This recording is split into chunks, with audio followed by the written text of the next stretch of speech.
Hola, ¿qué tal? Mi nombre es Alondra Ortiz Muñoz de Cote. Soy estudiante de medicina, quinto semestre en el Centro Universitario de la Costa, y por parte de la materia de clínica quirúrgica yo estaré abordando el tema de estado de choque.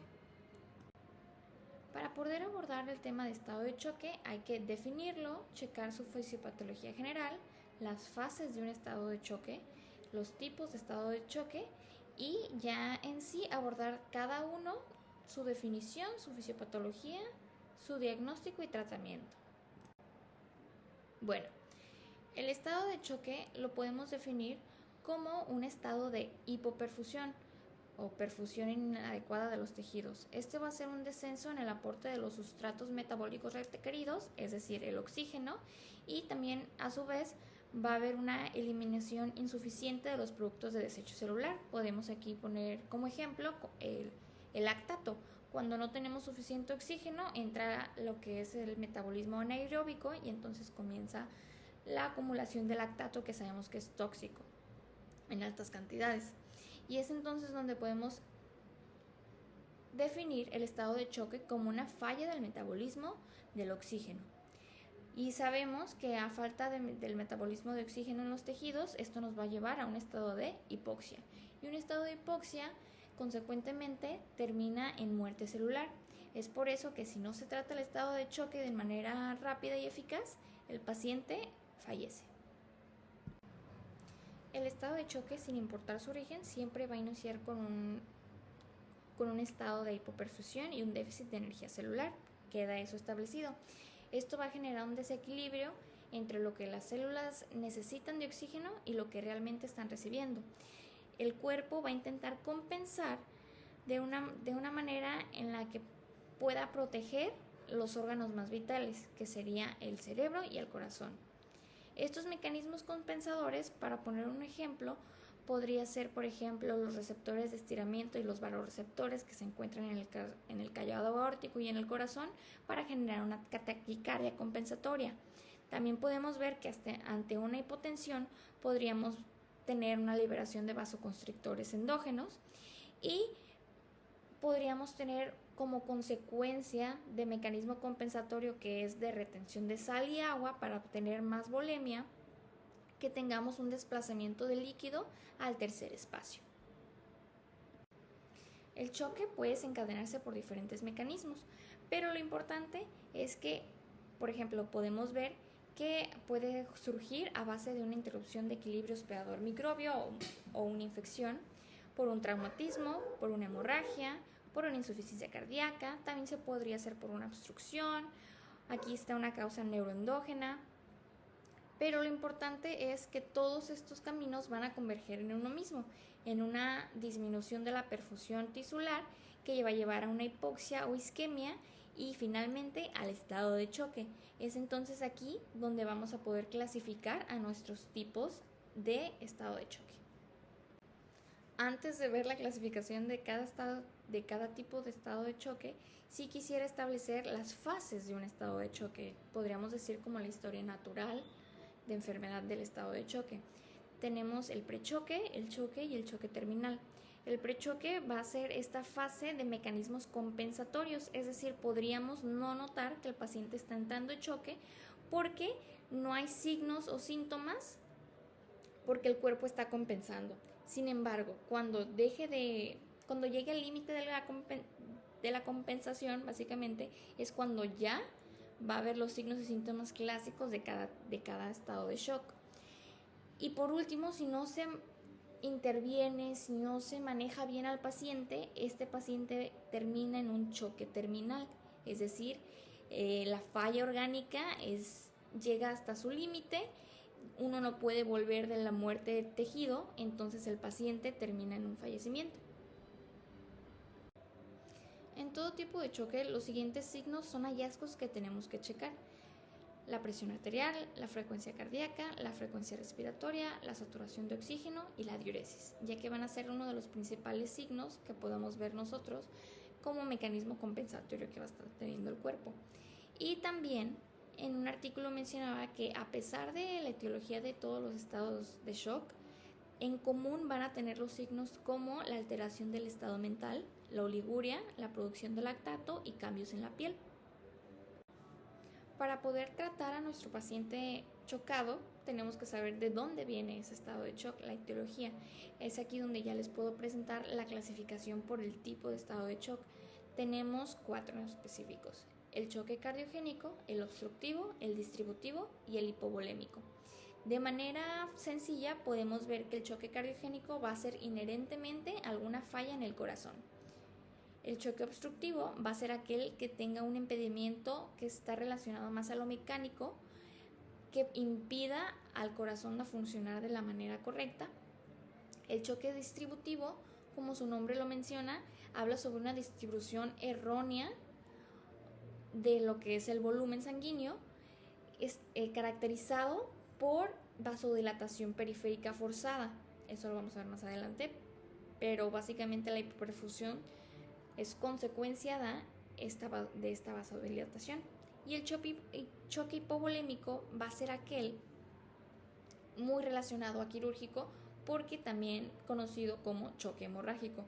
Va a ser un estado de choque consecuente a pérdida de volumen sanguínea, pero también puede ser intrínseca, como de diarreas o de vómitos, pero eso lo veremos más adelante. El choque cardiogénico va a ser un estado de bajo gasto cardíaco debido a una disfunción cardíaca primaria. De este lado les estoy poniendo las etiologías isquémicas como no isquémicas principales que nos pueden llevar a un choque cardiogénico. Esto va a estar caracterizado por la disfunción cardíaca con presión arterial sistólica de menos de 90 milímetros de mercurio.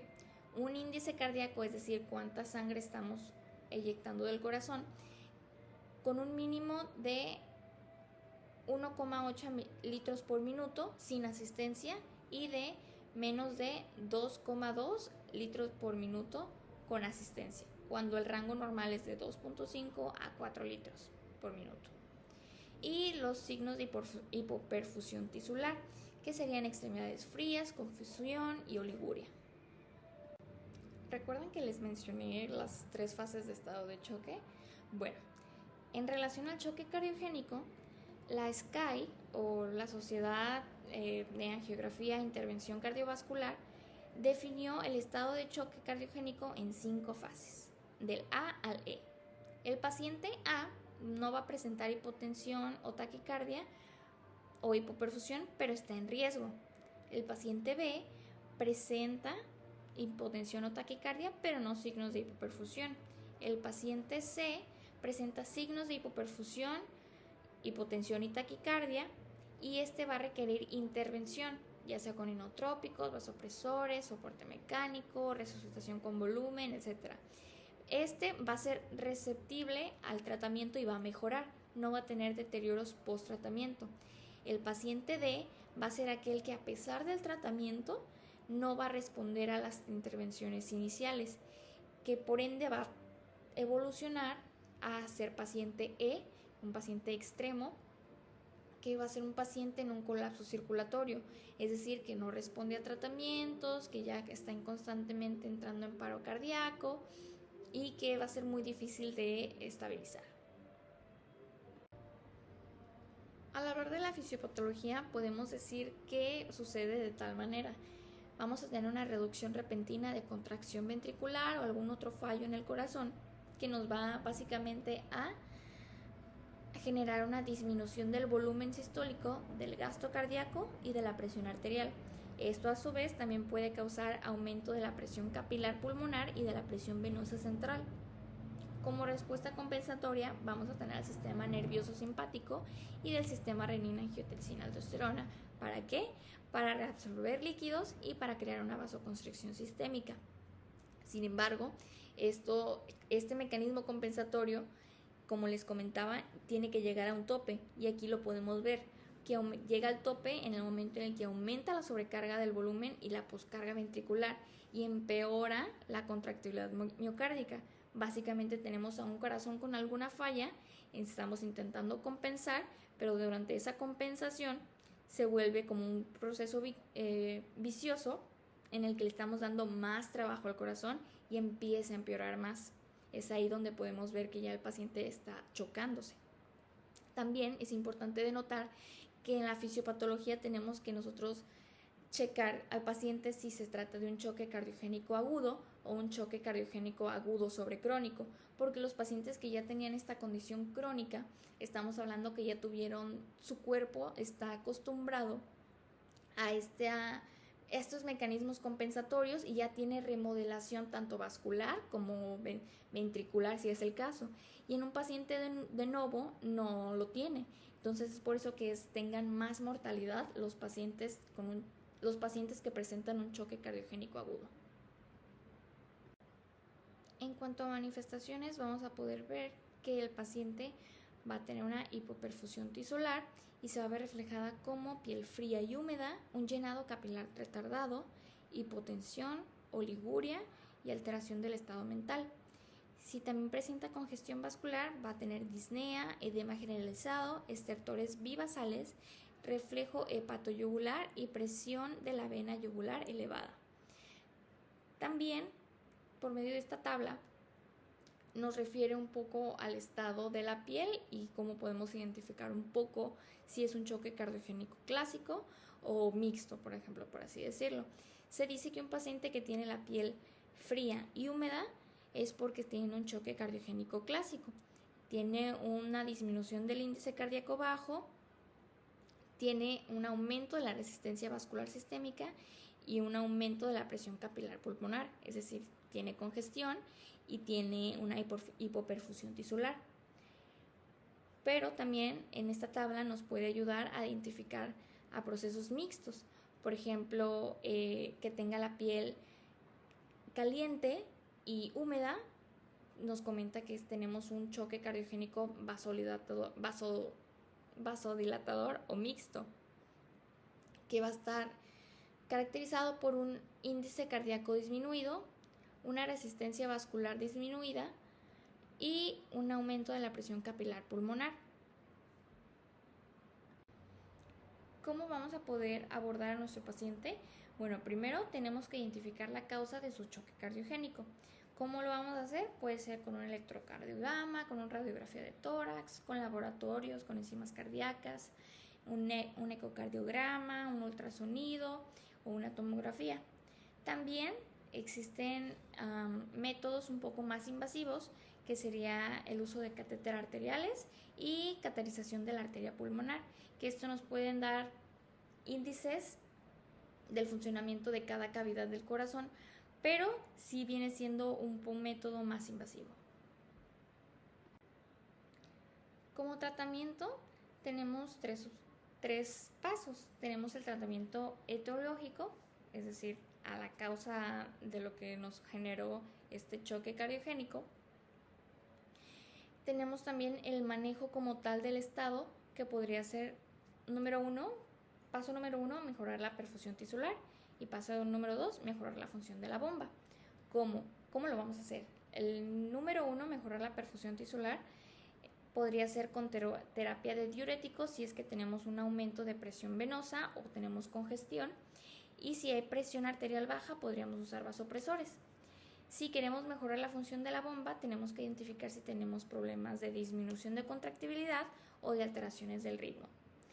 También tenemos como tercer paso ayudar a los tejidos restantes, que podría ser por medio de oxigenación, corrección de electrolitos, ventilación mecánica en caso de ser necesaria, reducción de necesidades metabólicas, que podría ser por medio de sedación, y control de acidosis y o sobrecarga. El choque obstructivo se va a deber principalmente a causas extracardíacas que van a provocar una disminución del gasto cardíaco. Podemos tener como etiología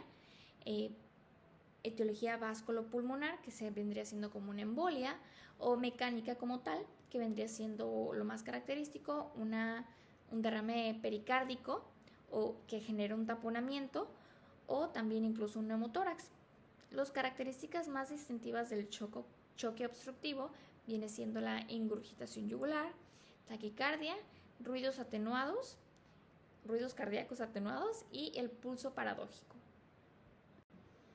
En su fisiopatología vamos a tener que básicamente se va a limitar el retorno venoso o se va a elevar la poscarga. por el mismo proceso obstructivo o mecánico que esté teniendo. Esto va a reducir el llenado ventricular y esto va a generar un bajo volumen sistólico. Por ende, va a haber un gasto cardíaco insuficiente y esto nos va a generar una hipoperfusión sistémica. Las manifestaciones principales que vamos a poder observar va a ser la disnea, el dolor torácico, taquicardia, taquipnea, ingurgitación yugular, ruidos cardíacos anormales o abolidos por el mismo de que puede tener en un derrame pericárdico, es lo más principal que se escucha abolido, extremidades frías por la hipoperfusión. También tenemos que abordar esto desde un diagnóstico clínico, ya que esto va a ser relativamente un poco más agudo. El tratamiento no debe retardarse por pruebas para poder confirmar, es decir, tenemos que actuar en base a la clínica. En cuestión a la hemodinámica que va a tener el paciente, es que va a tener una disminución del gasto cardíaco, una disminución del volumen sistólico y una disminución de la presión arterial. Va a tener mayor resistencia vascular sistémica y mayor presión venosa central, es por eso que también se le va a poder observar la ingurgitación yugular. Como algoritmo diagnóstico se mencionaba que de primera instancia, lo que les mencionaba, que fuera clínico. Vamos a hacer una buena historia clínica, un examen clínico. De segunda instancia va a ser el ultrasonido, es el gold estándar para hacer un diagnóstico de este tipo de estado de choque, en donde vamos a checar, decía que vamos a checar la bomba y las mangueras, es decir, el corazón y el sistema vascular. Y por último, una radiografía sería de muy buena ayuda para imagenología. En el tratamiento, de manera general, vamos a checar primero la etiología de este choque obstructivo y hacer reanimación inmediata en caso de ser necesario y el tratamiento causal, es decir, tratar la etiología. En un taponamiento pericárdico se realiza una periocardiosíntesis. La fluidoterapia no revierte el shock en este tipo de casos porque no queremos evitar sobrecarga. El paciente no tiene ningún problema de volumen o de falla del corazón, simplemente tiene alguna obstrucción, por así decirlo. Entonces es esencial tener un buen tratamiento con fluidos para no tampoco sobrecargar y empeorar aún más la función del corazón. También se menciona el uso de vasopresores para mantener la presión arterial media menor o igual a 65 milímetros de mercurio. Y se menciona que la noradrenalina, norepinefrina es la línea de uso. Y también podríamos ayudarnos con la ventilación mecánica o ECMO en caso de ser necesario. En el choque distributivo vamos a tener que se va a caracterizar por hipoxemia tisular, una baja resistencia vascular sistémica y en general un gasto cardíaco alto con taquicardia como mecanismo compensatorio. ¿Por qué? Porque tenemos tres tipos de choques distributivos, el séptico, el anafiláctico y el neurogénico. Y todos van a coincidir en la respuesta, más bien en la etiología del inicio del estado de choque, que va a ser por una vasodilatación periférica, o más bien de una vasodilatación sistémica. ¿Y esto qué genera? Pues esto no necesariamente nos genera un problema obstructivo o de menos volumen, como en otros casos, sino que más bien redistribuye nuestro volumen a las zonas no vitales. Tenemos de principio una inestabilidad por ya sea una septicemia, bacterias en sangre, una reacción anafiláctica por alérgenos o una respuesta ya del sistema nervioso central por alguna lesión medular o incluso por inducido por anestesia, pero esto va a hacer que básicamente reaccione el cuerpo de manera con citocinas y con moduladores que van a generar esta vasodilatación forzada, la quiero decir yo, vasodilatación forzada que va a mantener, es como si tuviéramos una manguera abierta. Normalmente tienen que estar todas en un calibre adecuado, pero cuando forzamos que todas estén abiertas al mismo tiempo, no van a llegar, vamos a tener un bajo resistencia vascular sistémica y por ende un bajo perfusión de los tejidos también. El choque hipovolémico, también conocido como choque hemorrágico, se va a producir por la pérdida de volumen intravascular que últimamente nos va a llevar a una perfusión inadecuada de los órganos. La podemos clasificar como directa o indirecta. La directa podría ser el choque hemorrágico, es decir, una pérdida de sangre por traumatismo, y la indirecta viene siendo pérdida de volumen extracelular de, por ejemplo, una deshidratación, vómitos, diarrea, pérdidas renales. La causa más común del choque en el paciente quirúrgico traumatizado es la pérdida de volumen circulante por una hemorragia. Es por eso que es muy importante ver este tema en cuestión de clínica quirúrgica, porque eso es lo que normalmente se encuentra más en quirófano. En última instancia, todos los tipos de shock hipovolémico disminuyen la precarga, lo que provoca un déficit en la presión de perfusión y en consecuencia la macrocirculación y la microcirculación se verán afectadas. La mala circulación resultante va a provocar una disminución de la perfusión tisular y va a desencadenar una cascada inflamatoria. En su fisiopatología vamos a ver que el shock hipovolémico va a ser por una pérdida absoluta o relativa. Esto nos va a generar un volumen intravascular disminuido, un retorno venoso disminuido también y una disminución del volumen sistólico y del gasto cardíaco. Esto va a generar una perfusión tisular pobre, disminuida, y a su vez el oxígeno también disminuido. Esto va a generar un metabolismo anaeróbico que a su vez va a generar la producción de ácido láctico, que sabemos que va a generar una acidosis láctica que nos va a llevar a una falla orgánica múltiple y a la muerte si es que no se corrige con tiempo.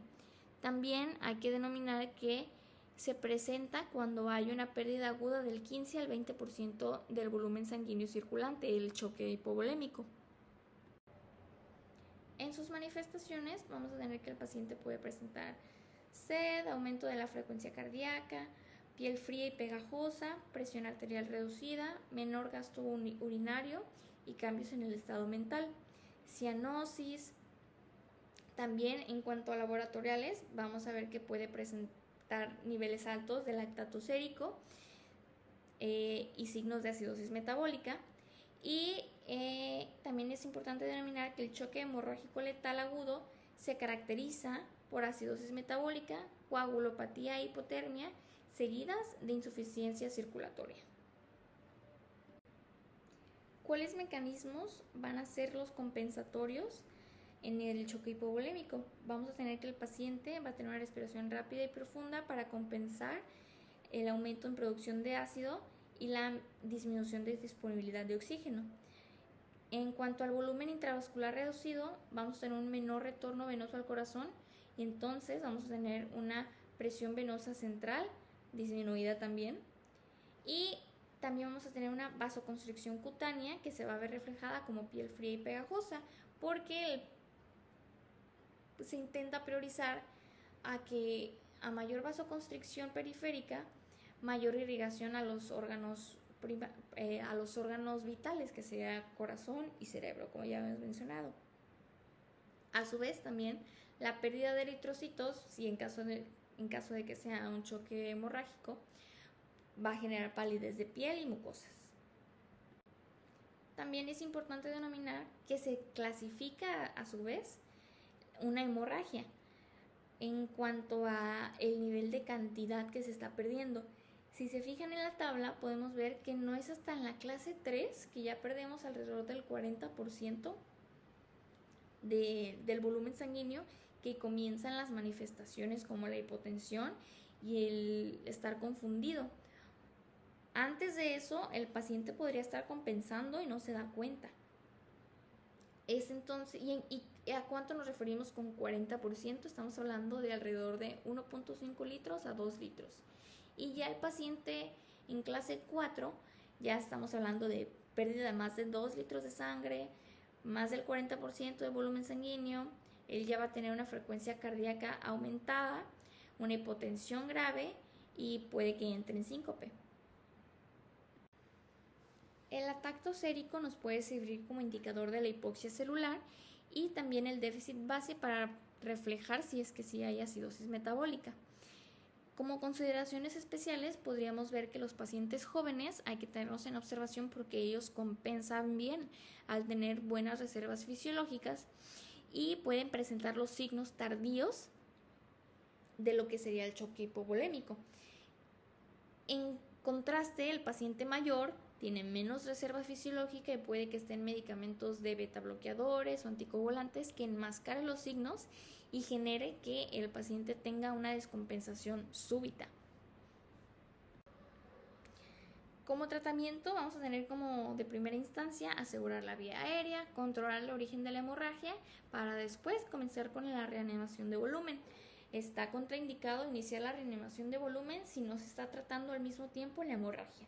Es como intentar de llenar una jarra que está abierta por abajo, nunca vamos a poder transfundirlo. La importancia del tiempo también es otro factor, ya que hay mayor índice de supervivencia cuanto menor sea el tiempo entre el tiempo de lesión y el control de la hemorragia.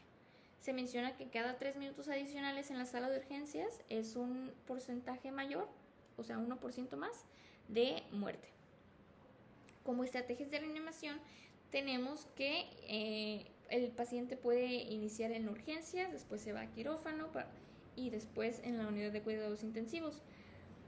Se mantiene también como regla que debemos de mantener la presión arterial sistólica, en 90 milímetros de mercurio. ¿Por qué? Porque si la mantenemos a un nivel un poco más alto, esto nos puede generar riesgo de hemorragia. Estamos intentando controlar una hemorragia. Si lo compensamos muy rápido al paciente y le generamos una presión arterial elevada, porque no sería ni siquiera elevada, sino que simplemente entre en el rango mayor de 100, los estudios mencionan que es igual como si no se lo hubiéramos compensado. También hay que evitar el exceso de cristaloides para evitar una dilución. El paciente ya está perdiendo hemoderivados, está perdiendo sangre, y si lo intentamos compensar con solo cristaloides se va a diluir. Siempre es preferible el uso de hemoderivados.